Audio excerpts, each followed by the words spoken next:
أعوذ بالله من الشيطان الرجيم. بسم الله الرحمن الرحيم. يا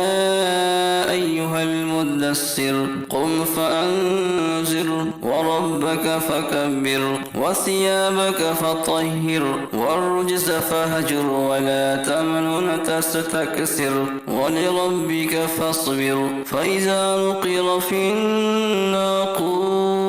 فذلك يومئذ يوم عسير على الكافرين غير يسير. ذرني ومن خلقت وحيدا وجعلت له مالا ممدودا وبنين شهودا ومهدت له تمهيدا ثم يطمع أن أزيد كلا إنه كان لآياتنا عنيدا سأرهقه صعودا إنه فكر وقدر فقتل كيف قدر ثم قتل كيف قدر ثم نزل ثم عبس وبصر ثم أدبر واستكبر فقال إن هذا إلا سحر يؤثر إن هذا إلا قول البشر سأصليه سقر وما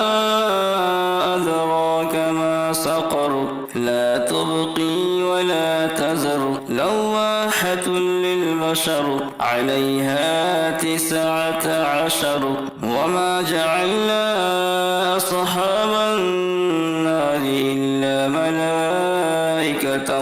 وما جعلنا عدتهم إلا فتنة للذين كفروا ليستيقن الذين أوتوا الكتاب ويزداد الذين آمنوا إيمانا ولا يرتاب الذين أوتوا الكتاب والمؤمنون وليقول الذين في قلوبهم مرض والكافرون ماذا أراد الله بهذا مثلا كذلك يضل الله من يشاء ويهدي من يشاء وما يعلم جنود ربك إلا هو وما هي إلا ذكرى للبشر كلا والقمر والليل إذا أدبر والصبح إذا أسفر إنها لإحدى الكبر نذيرا للبشر لمن شاء منكم أن يتقدم أو يتأخر كل نفس بما كسبت رهينة إلا أصحاب اليمين في جنات يتساءلون عن المجرمين ما سلككم في سقر قالوا لم نك من المصلين ولم نك نطعم المسكين وكنا نخوض مع الخائضين وكنا نكذب بيوم الدين حتى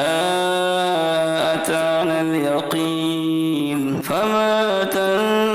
تنفعهم شفاعة الشافعين فما لهم عن التذكرة معرضين كأنهم